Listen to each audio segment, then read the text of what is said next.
നീലകണ്ഠൻ, ഇത് എന്തായാലും smart city പദ്ധതി ഈ രൂപത്തിൽ ഉണ്ടാവില്ല എന്ന കാര്യം ഉറപ്പായി. അതൊരു മന്ത്രിസഭാ യോഗ തീരുമാനമാണ്. പക്ഷേ 246 ഏക്കർ ഭൂമി, അതിന്റെ പാട്ടക്കരാർ ഏത് രീതിയിൽ റദ്ദാകും, എങ്ങനെ അത് സർക്കാരിന്റെ കൈവശത്തേക്ക് വരും, ഇതിൽ എന്ത് നഷ്ടപരിഹാരമാണ് സർക്കാർ നൽകേണ്ടത് ടീകോമിന്, ഇങ്ങനെ ഒരുപാട് ചോദ്യങ്ങളുണ്ട്. പക്ഷെ ഒരൊറ്റ ഉത്തരം പോലും ഇതുവരെ സർക്കാരിന്റെ ഒരു പ്രതിനിധിയിൽ നിന്നും കിട്ടിയിട്ടില്ല. ആകെ കിട്ടിയത് വ്യവസായ മന്ത്രി പി രാജീവിന്റെ മറുപടിയാണ്. അതാകട്ടെ നിരവധി IT കമ്പനികൾ ക്യൂ നിൽക്കുകയാണ്. ഇൻഫോ പാർക്കിൽ സ്ഥലമില്ല കമ്പനികൾക്ക് കൊടുക്കാൻ, അതുകൊണ്ട് ഈ ഭൂമി അതിനുവേണ്ടി വിനിയോഗിക്കുമെന്നാണ്. അതാണോ കൊച്ചി സ്മാർട്ട് സിറ്റി ഇല്ലാതാകുമ്പോൾ തരേണ്ട മറുപടി?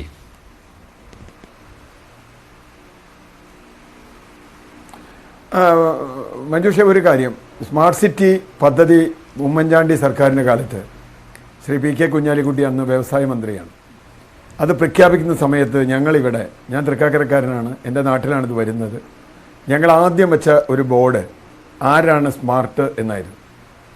സ്മാർട്ട് സിറ്റി പദ്ധതി അന്നത്തെ കരാർ അനുസരിച്ച്, ആ കരാർ വളരെ ദുർബലമായൊരു കരാറായിരുന്നു. അതിനെതിരെ ശക്തമായ വിമർശനം വന്നു. ആ കരാർ അനുസരിച്ചാണെങ്കിൽ ഇൻഫോ പാർക്ക് സ്മാർട്ട് സിറ്റിയുടെ ഭാഗമാക്കി കൊടുക്കണം. അതിനടുത്ത് തന്നെയാണ് ഈ ഭൂമിയുള്ളത്. അവിടെ വേറൊരു IT പാർക്കുകൾ നമ്മുടെ ഇതിൻ്റെ പരിസരത്തൊന്നും വരാൻ പാടില്ല. തൊഴിൽ കൊടുത്തില്ലെങ്കിൽ 6000 രൂപ നഷ്ടപരിഹാരം കൊടുക്കണം. ഇല്ലെങ്കിലും പ്രത്യേകിച്ചൊന്നുമില്ല. ഒരു തൊഴിലിന് 6000 രൂപ വെച്ചാൽ എത്ര കുറച്ച് പൈസയെ വരുള്ളൂ. ഭൂമിയുടെ വില നോക്കുമ്പോൾ അതിലൊക്കെ വളരെ കൂടുതലാണ്. ഇങ്ങനെ തുടങ്ങിയ നിരവധി കാര്യങ്ങൾ അതിനെതിരെ ഉന്നയിച്ച് സമരം ചെയ്ത ആളാണ് ഞാൻ. മാത്രവുമല്ല, ഒരു IT പദ്ധതിക്ക് വേണ്ടി ലോകത്ത് ഭൂമി കൊടുക്കുകയാണോ വേണ്ടത്? ഇന്ന് നമുക്കറിയാം, കോവിഡിന് ശേഷം വലിയ IT കമ്പനികളുടെ ഇതിനൊക്കെ പകരം എല്ലാവരും വീട്ടിലിരുന്ന് IT ജോലി ചെയ്യുന്ന വർക്ക് ഫ്രം ഹോം എന്ന് പറയുന്ന ഒരു സ്വഭാവം വന്നിട്ടുണ്ട്. ഇത് അന്ന് തന്നെ ഏതാണ്ട് സാധ്യമാകുന്ന ഒരു കാര്യമായിരുന്നു. കോവിഡ് കാലത്ത് പ്രത്യേകിച്ചൊരു സാങ്കേതിക വിദ്യയൊന്നും ഉണ്ടായതല്ല. അപ്പോൾ ലോകത്തിൻ്റെ നാനാഭാഗത്തിരുന്ന് ഒരു IT കമ്പനിക്ക് വേണ്ടി ജോലി ചെയ്യുന്നു, ബാംഗ്ലൂരിരുന്ന് മൈക്രോസോഫ്റ്റിന് ജോലി ചെയ്യുന്നു, ഒക്കെ നമുക്ക് അറിയാവുന്ന കാര്യമാണ്. അതുകൊണ്ട് വലിയൊരു സംവിധാനം IT കമ്പനിക്ക് ആവശ്യമുണ്ടോ?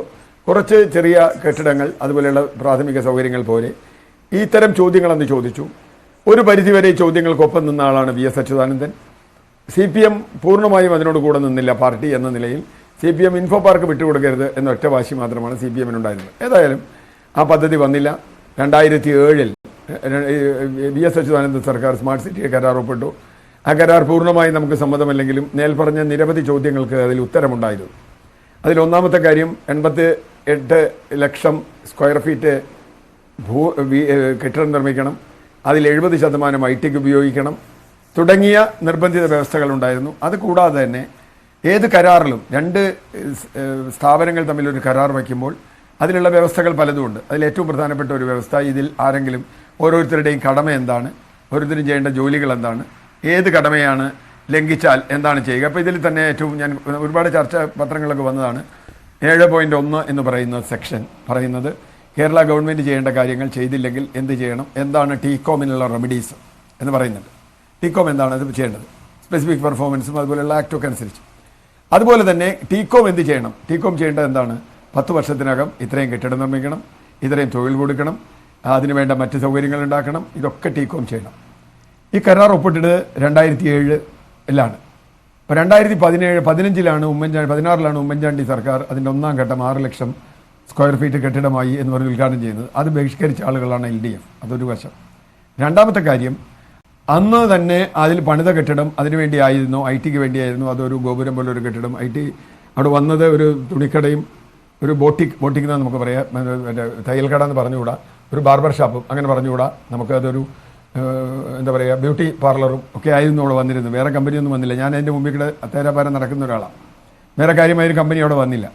2016 പിണറായി സർക്കാർ അധികാരമേറ്റു. 2017 ആയപ്പോൾ 10 വർഷം തികഞ്ഞു. ഇപ്പോൾ ഈ ഒരു പ്രഖ്യാപനം വരുമ്പോൾ ആദ്യത്തെ ചോദ്യം, 2017 മുതൽ 24 വരെ ഇവിടെ ഒരു സർക്കാർ ഉണ്ടായിരുന്നുവോ, ഈ കരാറിൽ കക്ഷിയായ ഒരു നോട്ടീസ് ഇവർക്ക് കൊടുത്തുവോ? ഇവർക്ക് ഡിഫോൾട്ട് ഇവരുടെ ഭാഗത്തുനിന്ന് പറയാവുന്ന മുഴുവൻ ഡിഫോൾട്ടും ഉണ്ട്. ഈ പറഞ്ഞതുപോലെ കെട്ടിടം ഉണ്ടാക്കിയില്ല, തൊഴിൽ നൽകിയില്ല, ഒന്നുമില്ല. ഏതെങ്കിലും തരത്തിലുള്ള നോട്ടീസ് ഇവർക്ക് നൽകിയോ? 3 മാസത്തിനകത്ത് മുമ്പ് അറിയിക്കണം, അതിനുശേഷം 6 മാസം നോട്ടീസ് കൊടുക്കണം. നോട്ടീസ് കഴിഞ്ഞാൽ പക്ഷേ അതിനൊന്നും ഒരു മറുപടിയും കിട്ടുന്നില്ല ശ്രീ CR നീലകണ്ഠൻ. ഇതെല്ലാം കരാറിലുള്ള കാര്യങ്ങൾ ആരാണ് ലംഘിച്ചത്? അങ്ങനെയാണെങ്കിൽ ആ ലംഘിച്ചയാൾക്ക് മറുകക്ഷി ഏതെങ്കിലും രീതിയിൽ അതിന് പരിഹാരം കാണണം എന്ന് പറഞ്ഞുകൊണ്ട് നോട്ടീസ് അയച്ചോ? ഇങ്ങനെയുള്ള കാര്യങ്ങൾക്കൊന്നും ഒരു മറുപടിയുമില്ല. അതിൽ സർക്കാരാണോ ടീകോം ആണോ കരാർ വ്യവസ്ഥകൾ ലംഘിച്ചത് എന്നുള്ളത് പോലും സർക്കാരിന്റെ മന്ത്രിസഭാ യോഗത്തിന്റെ വാർത്താക്കുറിപ്പിൽ കൃത്യമായിട്ട് നമുക്ക് നോക്കിക്കഴിഞ്ഞാൽ മനസ്സിലാകാത്തതിന് കാരണം എന്ന് പറയുന്നത് നഷ്ടപരിഹാരം ടീകോമിന് സർക്കാർ നൽകുമെന്നുള്ള വാക്കാണ്. അങ്ങനെ വരുമ്പോൾ നമുക്ക് സംശയം തോന്നുന്നത് സർക്കാരാണോ വീഴ്ച വരുത്തിയത് എന്നാണല്ലോ.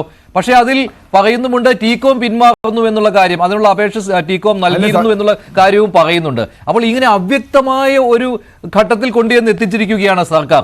അതായത് ഈ സ്മാർട്ട് സിറ്റി പദ്ധതി എന്ന് പറയുന്നത് വെറും ഒരു തട്ടിപ്പായിരുന്നു എന്ന കാര്യം ജനങ്ങൾക്ക് ഇപ്പോൾ ബോധ്യപ്പെടുകയാണ്. ഒരു വിശദീകരണവും നൽകാതെ സർക്കാർ മറഞ്ഞിരിക്കുകയുമാണ്.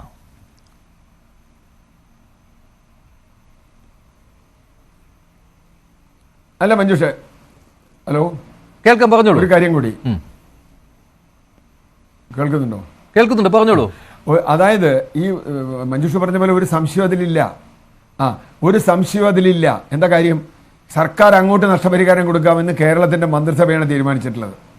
ഈ കരാർ വായിക്കുന്ന ആർക്കും മനസ്സിലാവുക 7.1 എന്ന വ്യവസ്ഥയുടെ അടിസ്ഥാനത്തിൽ റെമഡീസ് ഫോർ ടീകോമാണ്. റെമഡീസ് ഫോർ ടീകോം വരണമെങ്കിൽ ഒരു കണ്ടീഷനേ ഉള്ളൂ. ഗവൺമെന്റ് ഓഫ് കേരള എന്ന് പറയുന്ന മറ്റൊരു പാർട്ടി, ഒന്നാം പാർട്ടി ഇതിൽ എന്തെങ്കിലും ലംഘനങ്ങൾ നടത്തിയിരിക്കണം. അങ്ങനെയാണെങ്കിൽ കഴിഞ്ഞ 7 വർഷമായി എന്ത് ലംഘനമാണ്, അല്ലെങ്കിൽ കഴിഞ്ഞ 17 വർഷമായി എന്ത് ലംഘനമാണ് ഗവൺമെന്റ് ഓഫ് കേരളയുടെ ഭാഗത്തുനിന്ന് ഉണ്ടായിട്ടുള്ളത്? അങ്ങനെയാണെങ്കിൽ ആരാണ് അതിന് കാരണക്കാർ? ഇത്രയും വലിയ തുക അവർക്ക് കൊടുക്കേണ്ടി വരുമ്പോൾ അപ്പോൾ മഞ്ജുഷ പറയുന്ന മാതിരി എനിക്ക് സംശയമൊന്നുമില്ല.